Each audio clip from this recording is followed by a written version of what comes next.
Greetings everybody, it's Emily from A Pages in Ink, and today I will be doing my first book talk in a while for this beautiful book, Caraval by Stephanie Garber, which I was excited for since the moment I found out about it, and it did not disappoint. I am very happy with it. Let's stick this here. Now, don't fall, I will cry. Okay.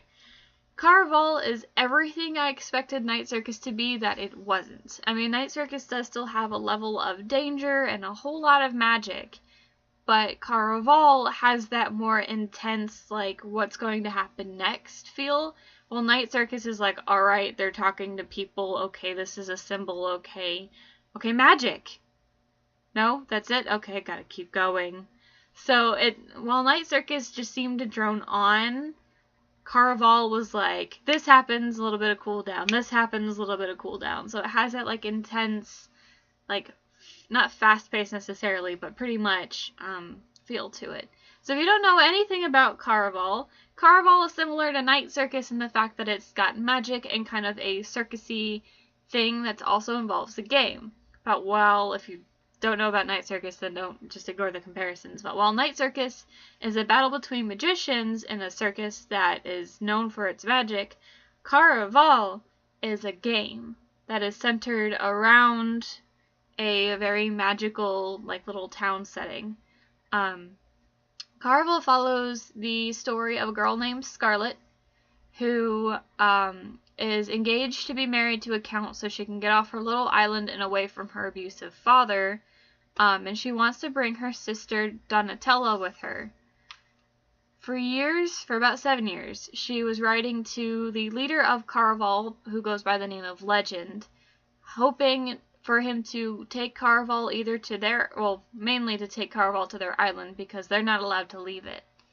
But he doesn't answer until after she tells him that she's engaged, and while he says that he doesn't plan on going to their island, he gave her tickets for her sister, and her fiancé to get to go to Caraval on his island, which is the Isla de los Sueños, or the Island of Dreams. So they get the tickets, and she's like, we can't go. She tells her sister, and her sister's like, alright, we're doing this, we're going. And she's like, we can't go. What are you talking about? Father will kill us. But they end up tricking her into going, and she goes, and the only thing she can think about for the first part of Caraval is, well, actually, once they get to the island, the only thing she can think about is getting her sister back home so she can get married and they can get off the island that they were raised on. And she's stuck with this sailor boy named Julian who was messing around with Donatella, who goes by Tella, at the beginning of the book, and he kind of helps her to get there, and then he helps her to get to the beginning of Caraval, and then he drops this bomb on her that, hey, I want to play too, I've played before. So he's like, alright, I'm going to leave you here, we're going to go our separate ways. And they didn't end up doing that. But Tella got dropped off on the island first, and when they get to where Caraval is, hoping to find Tella, it turns out that Tella is the target of the game. So basically, she's what everybody has to find. So they leave clues everywhere, and the whole time Scarlet's trying to find her sister, and she's trying to do it in a day so she can get back so she can get married. When it turns out, well, before she found out that Tella was the target of the game, she was like, alright, one day we have to get back to the island. When she found out that she was the target, she's like, okay, I have to solve this in this amount of time so we can get back to the island and I can get married. And as time went on, she stopped focusing so much on her marriage and more of just finding her sister. And Julian ends up sticking around and helping her out as much as he can. He's kind of indifferent at the beginning, and then he kind of starts to be a little more helpful to Scarlet. And this story has like a whole bunch of magic. So there's different types of shops. There's a fortune teller who can pay with maybe questions, or well, that's what he wanted from her, was a question for a question. It was like a trade. And then there's a bottle shop that or I say bottle shop, but it's a shop with like potions and spells and stuff. And their price could be like your deepest secret, or your biggest desire, or maybe the last lie that you told. Then there's also a dress shop, where you can pay with whatever's on the tag, and each thing is different. Sometimes I think at the beginning there's even a watch shop where there's a bargain for if you could borrow her voice for an hour, she could have a watch. Or she could use the door, actually, but that's not the point. So there's like different ways of paying that aren't currency, and I thought that was pretty cool. Because a lot of the things that they ask for are things that you could really pay with. You know, there was one item that I remember that I wanted, and I was like, why can't this be a thing? Which is everlasting hair color. Because I like the color of my hair right now, but red is so difficult to keep where I live because of all of the sunshine. It just bleaches the color out. And I can't keep dyeing my hair because it will kill it. So if I have everlasting hair dye, my hair will be red. The color that I like on my head. For as long as I want it. And then I'm sure I could probably dye over that, but at least underneath it I could still have a color that I kind of like. But anyway, I thought that was a pretty cool item. There are glasses that I think help you see the future. The owner of the like potion shop, she has this spray that she sprays on you when you first walk up, and she just says, oh, it's just my basic reading, but what it is it helps you to see what you're looking for. So what Scarlet ended up getting, and this isn't really a spoiler because it's not even all that important, is a potion of protection.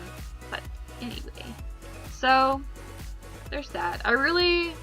I greatly enjoyed the fact that this wasn't necessarily like a very fluffy, happy book. It definitely has intensity and danger, as well as like a whimsy, you know, the whimsy curiosity of magic. There's, you know, a carousel that sprays rose petals everywhere and plays music. There's a like castle thing that has gigantic hourglasses with like big beads to count off the time, and the time goes different there. There's even the dress shop that I was saying.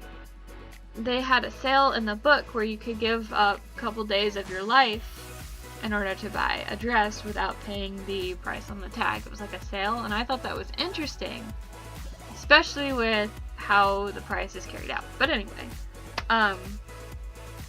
so I thought Scarlet was a pretty interesting character because she really truly does care for her sister. And at first, I didn't like Donatella because she seemed the kind of spoiled little sister who blamed the older one for everything so she wouldn't get in trouble and was like the favorite for that, which isn't the case. And I realized actually after I had said it on, I forgot, I want to say it was for, yeah, it was when I was doing my March wrap-up and April TBR, I said that I didn't like Tella, but up until I did the video, I realized that the reason that Tella blames Scarlet is because Tella's the one that will get punished for it as a way of also punishing Scarlet. That's the way their father works. So there is a very big trigger warning, TW, for this book, which is abuse, because their father is not the most loving of fathers, really, at all. And he does later try to justify all his actions as wanting to protect them, and I think it's ridiculous, because there's ways to show love and discipline a child that doesn't include hurting them, or even hurting the other sibling to punish them, because that's just awful. So, big trigger warning there. So if you do have an interest in this book, but that is a trigger for you, I would either A, be careful, or there's three. A, be careful. B, skip over the first couple chapters. Or the first, maybe the first chapter and a half. Or just don't end up reading it. Have somebody else maybe summarize it for you or tell you what it's about, because it's just, it can be a little intense if that's a trigger for you. Julian's a pretty interesting character because he goes from this, like, pretty bad boy, indifferent character to somebody who actually has a soul, and actually wants to be good. He kind of reminds me of Thorn in the way that Thorn is this flirty, sarcastic thief, who tells Crest, you know, I'm not a hero, I'm not who you think I am. And then Crest pretty much tells him, yeah, you are.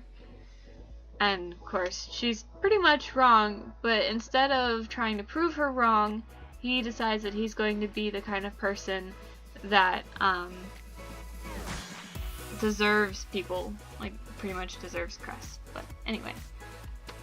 Spoiler alert there, sorry. But anyway, so I do like the character of Julian. I think all of the plot twists in this book are very well done. I'm the kind of person that likes to theorize and try to guess what the plot twists are once there's like an obvious secret pushed out there. So, for example, the identity of Legend is this really big secret. And I kind of had a theory that it was one of the characters that we were able to interact with, and I was wrong. And I'm not going to tell you who that it was because that can spoil the story for you. But this book definitely kept me on my toes. It was well written in my opinion. I love it so much. It's such a great story. You know, there's so much like dark history of Caraval next to the really happy, like I said, whimsical magic of it. There are tunnels beneath Caraval that can make you go mad. Like, it's got danger and magic, and it's so greatly entwined that it makes a wonderful story. And I definitely recommend it. I gave this book a 5 out of 5 stars. I have a review on both Goodreads and on Tumblr. Yeah. That's all I can really think to talk about. I mean, you don't see a whole lot of the world itself, but you definitely see a whole lot of Caraval. And I didn't know that this book is actually a series. I thought it was going to be a standalone, so the fact that there is another book that adds to it, maybe we'll see more of the world, maybe we'll even see some more of just Caraval. But I'm definitely excited for whatever Stephanie Garber has to add to this one. And I'm really hoping it doesn't let down, because there are some books that the second book is not as good as the first. I'm hoping that won't be the case for these. I'm hoping that this will be a case of the second book was even better than the first. But yeah, so that's all I have to say about that. I will follow up in a little bit with my book talk on the other book that I read in the past 4 days. Because I read it all in one sitting, so I'm able to do a book talk for it today. But that's all I have for Caraval. Did you guys read it? What did you think? I try to keep my videos as spoiler-free as possible, so hopefully I didn't spoil anything for you guys, because this is definitely the kind of book that you want to sit down and want to read. But hope you guys have a great day, and I will see you in a bit. Happy reading!